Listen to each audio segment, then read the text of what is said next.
স্বাগতম সবাইকে বিশ্বজিৎ পাঠশালাতে। তাদের মধ্যে আলোচনা করা হবে উৎপাদন ব্যয় হিসাব, যা একাদশ ও দ্বাদশ শ্রেণীর হিসাব বিজ্ঞান দ্বিতীয় পত্রের 7ম অধ্যায়। উক্ত অধ্যায়টি নিয়ে ইতিপূর্বে আমাদের প্রথম ক্লাসে আলোচনা করা হয়েছে। আজ উক্ত অধ্যায়টি নিয়ে দ্বিতীয় ক্লাস। অধ্যায়টি একাদশ ও দ্বাদশ শ্রেণীর ছাত্রছাত্রীদের জন্য অত্যন্ত গুরুত্বপূর্ণ একটি অধ্যায়, কেননা বিগত 3টি সাল বিশ্লেষণ করলে দেখা যায় যে সিকিউতে 20 মার্ক এবং এমসিকিউতে সর্বনিম্ন 4 মার্ক এবং সর্বোচ্চ 8 মার্ক এসে থাকে। তাহলে এই অধ্যায় থেকে আমরা সর্বনিম্ন 24 এবং সর্বোচ্চ 28 মার্ক পেতে পারি। কোন কোন বিষয়ের উপর সিকিউতে আমাদের 20 মার্ক এসে থাকে সেটি হচ্ছে উৎপাদন ব্যয় বিবরণী, টেন্ডার বা দরপত্র বিবরণী এবং তৃতীয় হচ্ছে মজুরি ও বেতন বিবরণী। ইতিপূর্বে প্রিয় শিক্ষার্থীরা, প্রথম ক্লাসে আমরা উৎপাদন ব্যয় বিবরণী নিয়ে সংক্ষিপ্ত আলোচনা করেছি। আজ আমাদের টেন্ডার ও দরপত্র বিবরণী নিয়ে সংক্ষিপ্ত আলোচনা করব। তাহলে প্রিয় শিক্ষার্থীরা, টেন্ডার বা দরপত্র বিবরণী বলতে আমরা কি বুঝি? কোনো নির্দিষ্ট কাজ সম্পন্ন করার জন্য বা পণ্য সরবরাহ করার জন্য সম্ভাব্য ব্যয় এবং কাঙ্ক্ষিত মুনাফা যোগ করে ক্রেতার কাছে যে আনুমানিক মূল্য বা প্রস্তাব পেশ করা হয় তাকে দরপত্র বিবরণী বলে।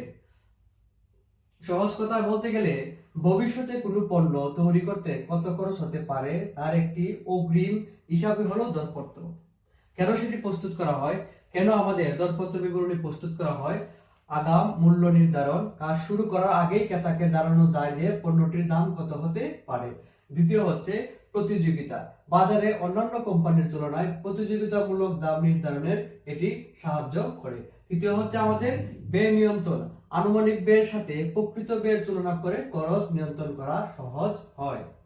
আশা করি প্রিয় শিক্ষার্থীরা, দরপত্র বিবরণী কেন প্রস্তুত করা হয় বিষয়টি বুঝতে পেরেছে। প্রিয় শিক্ষার্থীরা, ইতিপূর্বে আমরা প্রথম ক্লাসে উৎপাদন ব্যয় বিবরণীর সম্পূর্ণ চকটি নিয়ে আলোচনা করেছি এবং উক্ত চকটি কিভাবে সহজ পদ্ধতিতে বা শর্টকাট নিয়মে মুখস্থ করতে হবে সেই বিষয়টিও আমরা জেনেছি। শিক্ষার্থীরা, এখন আমরা দেখব দরপত্র বিবরণীর নমুনা চক। দরপত্র মূল্য, মোট ব্যয় যোগ মুনাফা সমান সমান দরপত্র মূল্য বা বিক্রয় মূল্য। প্রথম হচ্ছে প্রত্যক্ষ কাঁচামাল যোগ মজুরি সমান সমান মুখ্য ব্যয়। তারপর হচ্ছে যোগ কারখানার উপরি ব্যয়, প্রত্যক্ষ বেতন বা মজুরির সাথে উৎপাদন মজুরির উপর কারখানার উপরি ব্যয় শতকরা হার গুণ করার পর আমাদের বের হবে কারখানার উপরি ব্যয়। মুখ্য ব্যয়ের সাথে কারখানার উপরি ব্যয় যখন আমরা যোগ করব তখন আমাদের বের হবে উৎপাদন ব্যয়। আমাদের যোগ করতে হবে প্রশাসনিক ও বিক্রয় উপরি ব্যয়। সেটি কিভাবে বের হবে? দরপত্র বিবরণীর উৎপাদন ব্যয় তার সাথে গুণন করতে হবে আমাদের উৎপাদন ব্যয়ের উপর প্রশাসনিক ও বিক্রয়ের শতকরা হার গুণ করে আমাদের বের হবে প্রশাসনিক ও বিক্রয় উপরি ব্যয়। তখন আমরা উৎপাদন ব্যয়ের সাথে উক্ত বিষয়টি যোগ করব, বের হবে আমাদের মোট ব্যয় এবং মোট ব্যয়ের সাথে যে মুনাফা দেওয়া থাকবে সেটি আমরা যোগ করব। তারপর আমাদের বের হবে কি? দরপত্র বিবরণী বা বিক্রয় মূল্য। উক্ত চারটি যদি মনে রাখতে পারেন তাহলে দরপত্র বিবরণী খুব সহজভাবে নির্ণয় করতে। দরপত্র বিবরণী নির্ণয়ের ক্ষেত্রে কিছু গুরুত্বপূর্ণ সূত্র আমাদের মনে রাখতে হবে। সেগুলো হলো টেন্ডার বা দরপত্র বিবরণী কিছু গুরুত্বপূর্ণ বা প্রয়োজনীয় সূত্রসমূহ হলো, প্রথম সূত্রটি হলো আমাদের প্রত্যক্ষ মজুরির উপর কারখানার উপরি ব্যয় শতকরা হার। মনে করেন এই যে আমার লাল কলমটি সেটি হচ্ছে প্রত্যক্ষ মজুরি এবং কালো কলমটি হচ্ছে কারখানার উপরি ব্যয়। তাহলে প্রত্যক্ষ মজুরির উপর প্রত্যক্ষ মজুরি থাকবে নিচে, তার উপর হচ্ছে কারখানার উপরি ব্যয়। সূত্রটি হবে প্রত্যক্ষ মজুরি নিচে, তার উপর হচ্ছে কারখানার উপরি ব্যয় গুণন 100। তারপর দ্বিতীয়টি হচ্ছে আমাদের প্রিয় শিক্ষার্থীরা, কারখানার ব্যয়ের উপর প্রশাসনিক উপরি ব্যয়ের শতকরা হার। কারখানার ব্যয়ের উপর কারখানার ব্যয়টি থাকবে নিচে, তার উপর হচ্ছে প্রশাসনিক উপরি ব্যয় ইনটু 100। তারপর প্রিয় শিক্ষার্থীরা, তৃতীয়টি হচ্ছে কারখানা ব্যয়ের উপর বিক্রয় ও বন্টন উপরি ব্যয়ের শতকরা হার। কারখানা ব্যয় থাকবে নিচে, তারপর হচ্ছে বিক্রয় বা বন্টন উপরি ব্যয় গুণন 100। চতুর্থ হচ্ছে আমাদের উৎপাদন ব্যয়ের উপর বাণিজ্যিক উপরি ব্যয়ের শতকরা হার। উৎপাদন ব্যয় থাকবে নিচে, তার উপর থাকবে বাণিজ্যিক উপরি ব্যয় ইনটু 100। সর্বশেষ পঞ্চমটি হচ্ছে আমাদের বিক্রয়ের উপর মুনাফা শতকরা হার। বিক্রয় থাকবে নিচে, তার উপর হচ্ছে মুনাফা গুণন 100। আশা করি সূত্রটি মুখস্থ করার কোনো প্রয়োজন নেই। বিষয়টি হচ্ছে কার উপর কে থাকবে ইনটু 100। মূল বিষয়টি হচ্ছে প্রথম যেটি দেওয়া থাকবে তার উপর পরের বিষয়টি থাকবে ইনটু 100 দিলেই আমাদের সূত্রটি হয়ে যাবে। তাহলে প্রিয় শিক্ষার্থীরা, একটি বিগত সালের অঙ্কের মাধ্যমে আমরা ইতিপূর্বে যা আলোচনা করেছি সম্পূর্ণ বিষয়টি সহজভাবে দেখে নিব। বিগত সালের অঙ্কটি হলো রাজশাহী বোর্ড 2024 সালের। কিছু আমাদের তথ্য দেওয়া আছে। তারপর প্রথম প্রশ্নটি হলো উপযুক্ত তথ্য হতে প্রত্যক্ষ মজুরির উপর কারখানার উপরি ব্যয়ের শতকরা হার নির্ণয় করো। কার উপর? প্রত্যক্ষ মজুরি। এটা হচ্ছে প্রত্যক্ষ মজুরি, আর অন্যটি হচ্ছে কারখানার উপরে ব্যয় ইনটু 100। তাহলে আমাদের প্রশ্ন করতে প্রত্যক্ষ মজুরির পরিমাণ দেওয়া আছে কত? 4 লক্ষ টাকা, এবং কারখানার উপরে ব্যয় কত দেওয়া আছে? 2 লক্ষ টাকা। প্রথম করণীয় বিষয়টা হচ্ছে প্রত্যক্ষ মজুরির উপর কারখানার উপরে ব্যয় শতকরা হার। কার উপর? প্রত্যক্ষ মজুরি, সেটা থাকবে আমাদের নিচে। দ্বিতীয় যে বিষয়টা আছে সেটা হচ্ছে কারখানার উপরে ব্যয়ের উপর, কারখানার উপরে ব্যয় সেটা থাকবে আমাদের উপরে। তারপর শতকরা হার যেহেতু বলা হয়েছে সেহেতু গুণন 100। তারপর আমাদের কারখানার উপরে ব্যয় প্রশ্ন করতে দেওয়া আছে 2 লক্ষ টাকা, এবং প্রত্যক্ষ মজুরি প্রশ্ন করতে দেওয়া আছে 4 লক্ষ টাকা, গুণন 100 আমাদের আসবে 50%। আশা করি প্রথম প্রশ্নের উত্তরটি বুঝতে পেরেছেন। দ্বিতীয় করণীয় বিষয়টি হচ্ছে উপযুক্ত তথ্য হতে উৎপাদন ব্যয় বিবরণী প্রস্তুত পূর্বক কারখানা ব্যয়ের উপর অফিস ও প্রশাসনিক উপরে ব্যয়ের শতকরা হার নির্ণয় করো। কার উপর? কারখানা ব্যয়ের উপর অফিস ও প্রশাসনিক ব্যয়ের শতকরা হার আমাদের নির্ণয় করতে হবে। প্রশ্ন করতে আমাদের অফিস ও প্রশাসনিক উপরে ব্যয়ের টাকা দেওয়া আছে, কিন্তু কারখানা ব্যয়ের টাকা দেওয়া নেই, কারখানার উপরি ব্যয়ের টাকা দেওয়া আছে। প্রিয় শিক্ষার্থীরা, কারখানার ব্যয় এবং কারখানার উপরি ব্যয় বিষয়টি কিন্তু এক নয়। পূর্বে আমাদের কারখানার ব্যয় এবং কারখানার উপরি ব্যয়ের মধ্যে পার্থক্যটি দেখে নিব। কারখানার উপরি ব্যয় এবং কারখানার ব্যয়ের মধ্যে পার্থক্য থেকে, কারখানার উপরি ব্যয় সেটি হচ্ছে আমাদের পরোক্ষ কাঁচামাল যোগ পরোক্ষ মজুরি যোগ কারখানা সংক্রান্ত পরোক্ষ খরচ, সবগুলো যোগ করার পর আমরা পাবো কি? কারখানার উপরি ব্যয়। আর কারখানার ব্যয় হচ্ছে আমাদের মুখ্য ব্যয়ের সাথে কারখানার উপরি ব্যয় যে বিষয়টি সেটি আমরা যোগ করব, তখন আমাদের বের হবে কি? কারখানার ব্যয়। তাহলে আসুন আমাদের প্রথম থেকে আমরা কারখানার ব্যয় নির্ণয় করতে হবে। প্রিয় শিক্ষার্থীরা, যেহেতু কারখানার ব্যয়ের উপর অফিস ও প্রশাসনিক ব্যয়ের শতকরা হার নির্ণয় করার কথা বলা হয়েছে, প্রথম থেকে আমরা নির্ণয় করব কারখানার ব্যয়। প্রিয় শিক্ষার্থীরা, আমাদের প্রথম বের করতে হবে কি? কারখানার ব্যয়। কারখানার ব্যয় কিভাবে নির্ণয় করব? সূত্রটি হলো, প্রথম আমাদের মুখ্য ব্যয় নির্ণয় করতে হবে, তারপর মুখ্য ব্যয়ের সাথে কারখানার যে উপরে ব্যয়টি আছে সেটি যোগ করলে আমাদের বের হবে কি? কারখানার ব্যয়। মুখ্য ব্যয় নির্ণয়ের সূত্রটি হচ্ছে ব্যবহৃত কাঁচামাল।